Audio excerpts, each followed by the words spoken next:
Oh, what's going on, Dewey? How you doing, bud? Yeah.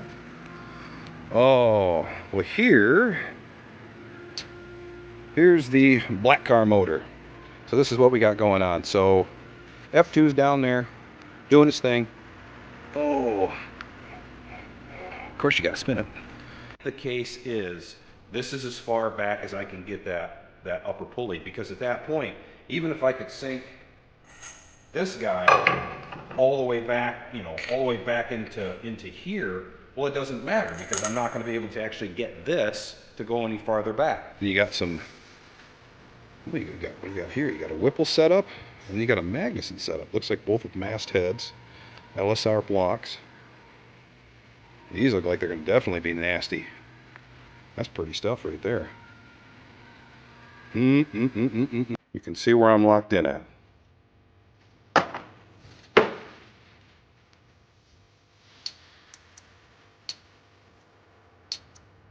Guys, that is almost exactly the same size. Meaning, what I can actually do. This is nuts. I wasn't expecting to be able to do this.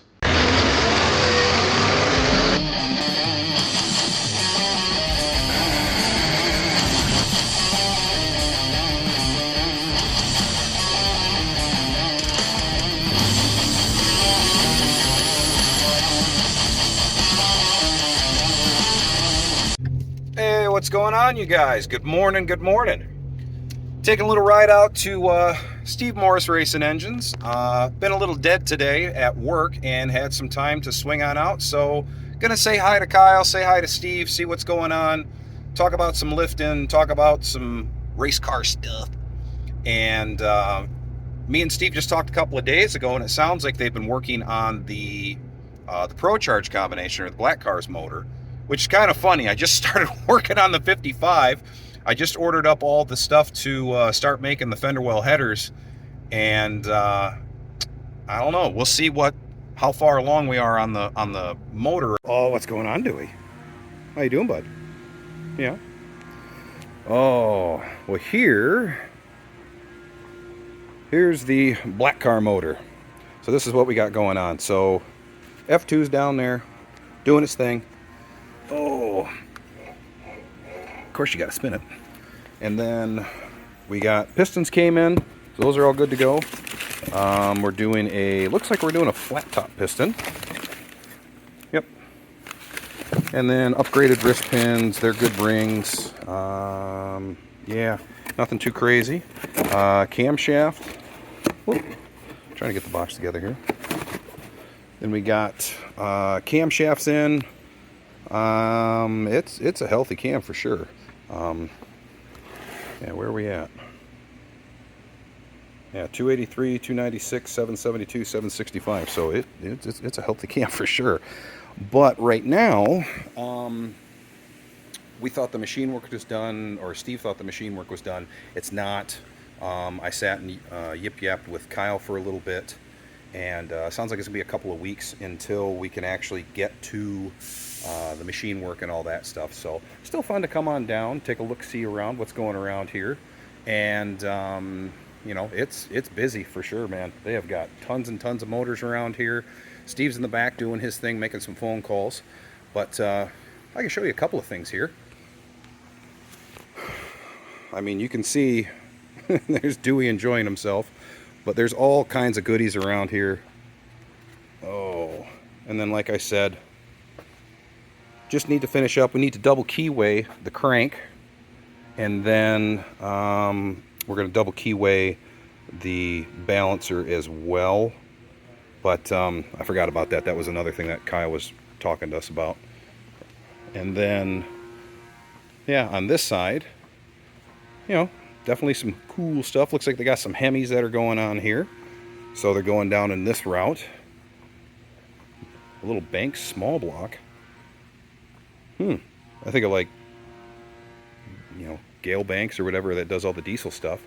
And you got some, what do you got here? You got a Whipple setup, and then you got a Magnuson setup. Looks like both with mast heads, LSR blocks. These look like they're going to definitely be nasty. That's pretty stuff right there. And then, Oh, looks like you got the Vortec set up in there. Another LS with a Vortec. Kyle was working on doing this big block. He said this was just a customer's, I think it was a twin turbo setup that just needed to be freshened up. So they just wanted to make sure that it was going through and,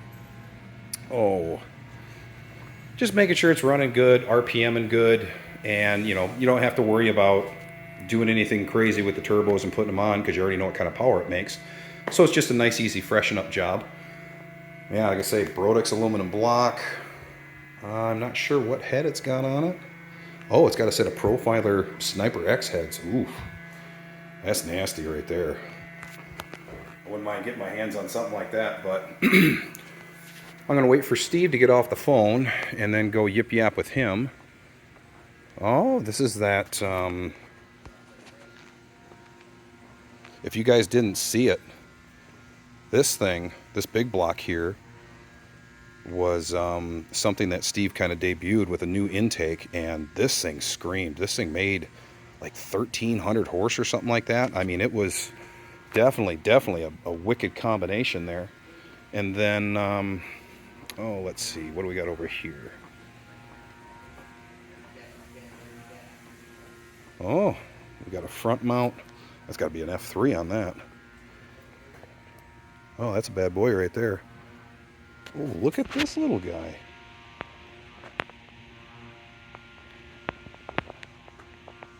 That is nuts. That's got to be for like a side-by-side or whatever. That is a neat little chunk of aluminum right there. I know nothing about that right there. I'm sure Steve could give a little bit of info on that, but that looks kind of nuts. That looks crazy right there. But oh, this must be the other SMX. Oh yeah, we got something pretty going on in there. But and then looks like they're going to be getting up this nice little LS Vortec in here. See if Steve will let me take a little look-see in here.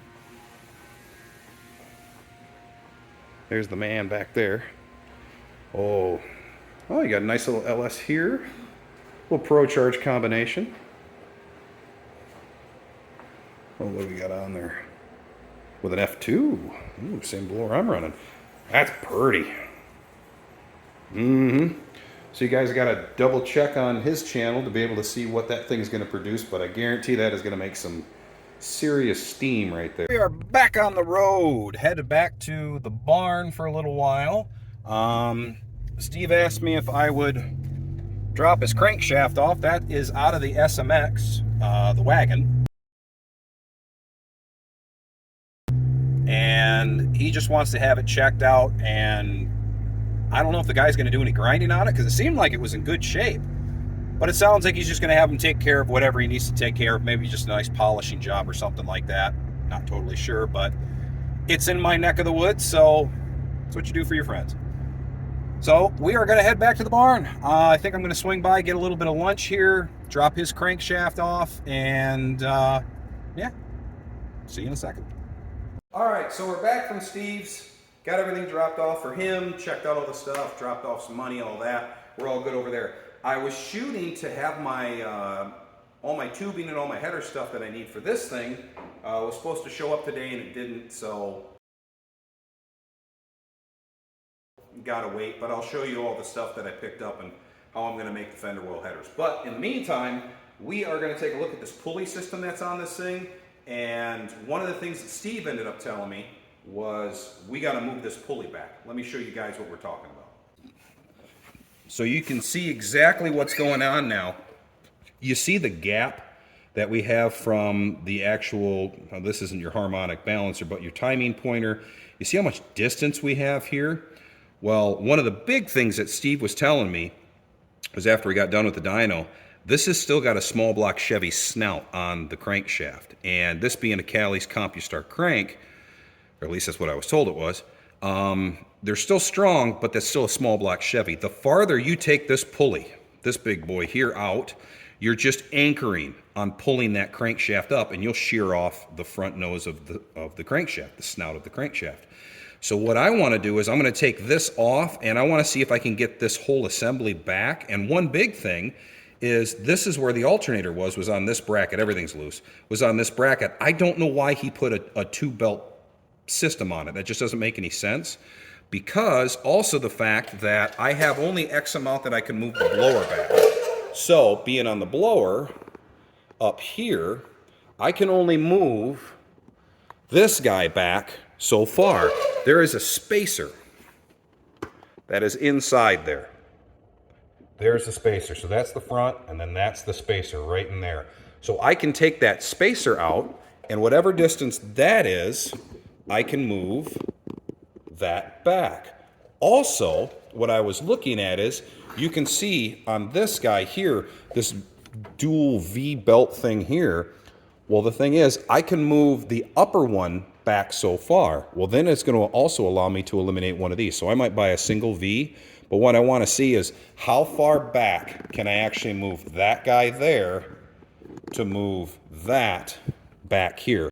So this bottom pulley, I figured it would come off pretty good, but I didn't know what that V pulley was actually underneath it. I just thought it was going to come off a whole lot easier. Come to find out, it's actually got a nipple on the back side that's pressed into the harmonic balancer, or if you want to call it a harmonic balancer.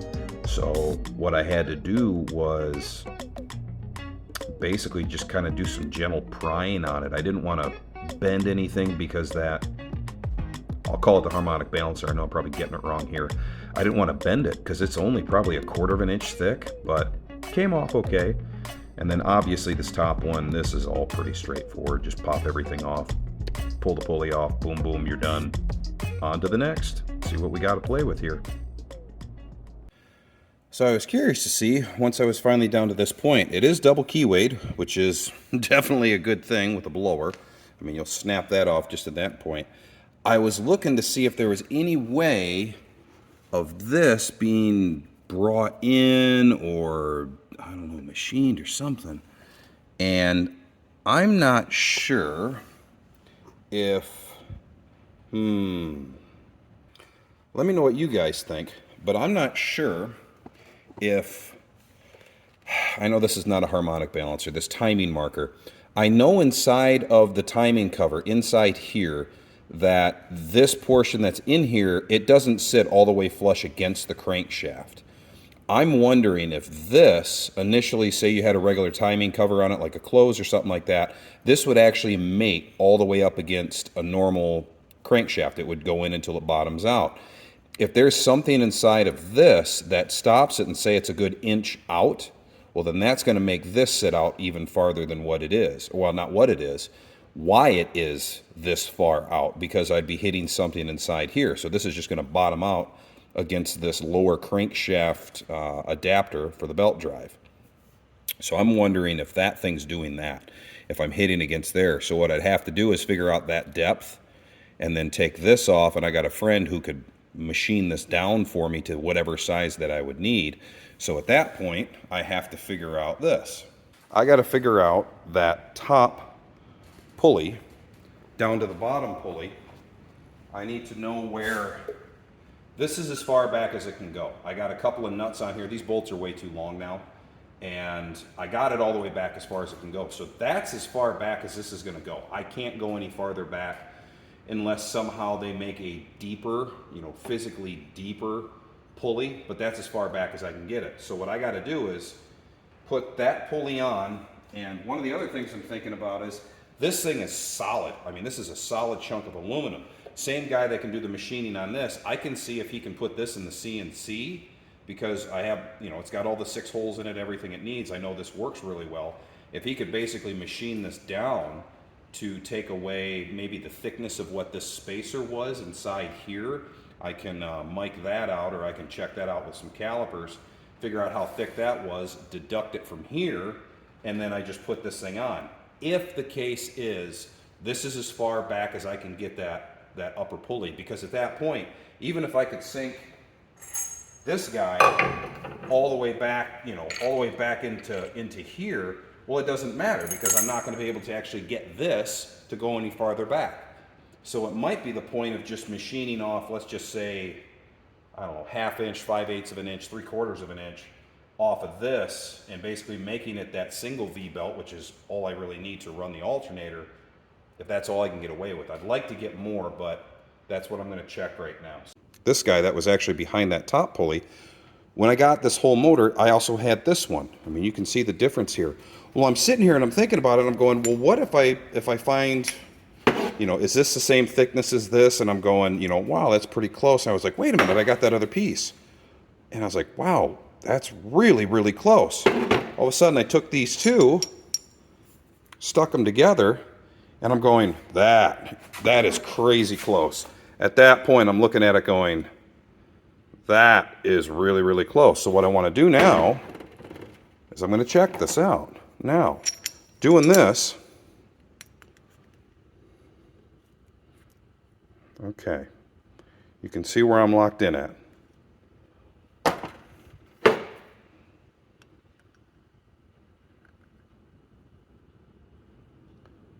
Guys, that is almost exactly the same size, meaning what I can actually do, this is nuts, I wasn't expecting to be able to do this.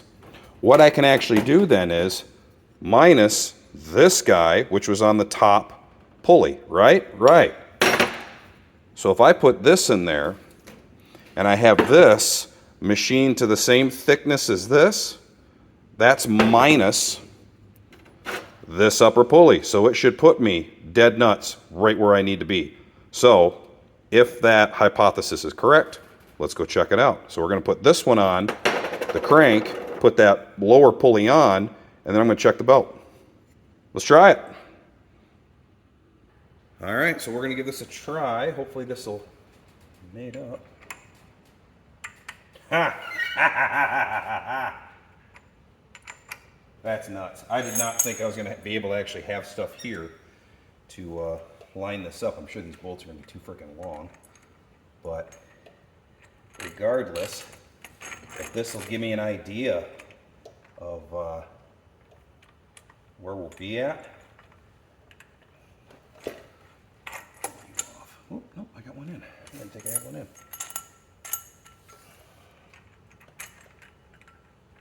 I didn't think this was going to work. It was just like, man, I'm going to have to do a lot of measuring and then guessing here, guessing there. I totally forgot that I had that extra, whatever this would be, 1 1/4 or whatever pulley, well, spacer that it is. I wasn't expecting it to put the two together like that, and all of a sudden, you know, oh wow, well if I deduct this one, boom, there you go. So then technically, I would be making it the same. Just gonna do 2 of them. Well, take the slop out of these. But, you know, then I physically have something that I can give Stan and have him literally match it right up with that spacer, if that's the case. Now, again, it doesn't make this any closer, but it does move this pulley in. And even if I'm moving it in, I'll mic it out again just to know exactly how much that is, because it looked like that was, I mean, that looks like about 3/4 of an inch. Even 3/4 of an inch, you're pulling at the tip of that crankshaft. So at that point, you know, you're pulling up. Think of like a fishing rod. You know, you're putting that bend in it. Well, that's what you're doing. So the shorter I can make that rod, the stronger it's going to actually be. So, I'd love to have this mounted as close to this as possible. It just makes it stronger. It takes this, you know, doesn't take so much leverage.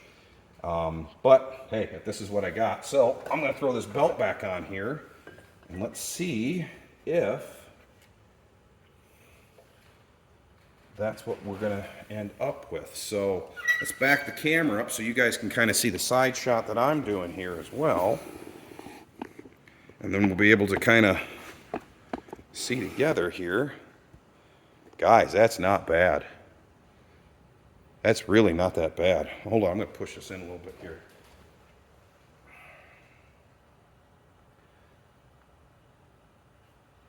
And then this is just, you know, pretty much slide it to wherever you need it to be locked in at. Oh, let me grab my Allen real quick. Wherever the heck I put it.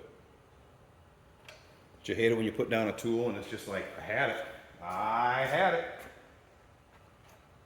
All right, I'm gonna put you on pause for a second and go find a tool. Found it. All right, so now I'm just gonna take some of the tension out of this.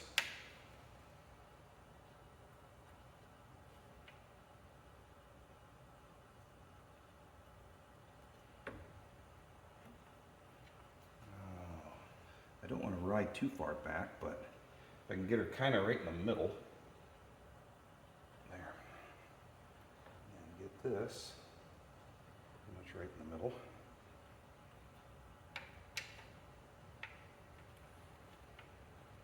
There. Now, how does that look? Guys, that looks, I mean, that right there looks pretty freaking straight. About right in the middle at the bottom. And you can see I'm pretty much right in the middle at the bottom. Pretty much right in the middle at the top. So that right there, man, that right there might be it. It's still out far. I mean, you guys can see what I'm talking about. It's still out farther than what I want. I wish I could pull it back farther, but at that point, again, that right there is kind of the definitive factor of I can't get it any closer. You know what I mean? So at that point, it's like, that's it. That's as close as I can get it. So if I can somehow, they don't make a pulley that goes any farther back. If they do, and you guys that got blowers and stuff out there and all this stuff, and you know that, hit me down in the comments and let me know who's got it. If Alky Digger's got it, or if BDS or Blower Shop or somebody like, I'll buy one. If it's deeper, I'll buy one. That way I can move that lower pulley back. So hit me down in the comments if there's something out there with it. If not, I guess this is as good as it gets. Hey guys, just wanted to say thanks for making it to the end of the video, and I just wanted to remind you guys on every Tuesday, 5 o'clock, we are going to be sending out videos. So don't forget to hit your notifications and get that reminder so you guys don't miss another episode of Muscle Car Custom Garage. Also, please share, like, subscribe. That way we can grow this channel, and I appreciate all you guys that have been stepping up and hitting that subscribe button. Thank you very much. I do appreciate it. Also, I've been talking about doing a set of fender well headers for the Tri-5s, 55 through 57 Chevys. Well, this next episode, which I will be putting up on Thursday, this Thursday, so don't forget to hit that one, will be the beginning stages of building your own set of fender well headers. And I know how many sets are out there that you can buy, and most of the time they don't fit right. I've had to do it for a big block. Well, now I'm going to do it for a set of small block headers, and I'm going to show you guys how to do it for under $500 to make your own set of 1 3/4 to 2 inch, whatever size you choose, fender well headers for your small block Chevy in that Tri-5. So don't forget to hit that. So thanks again, you guys, for checking us out, and don't forget to hit those notifications.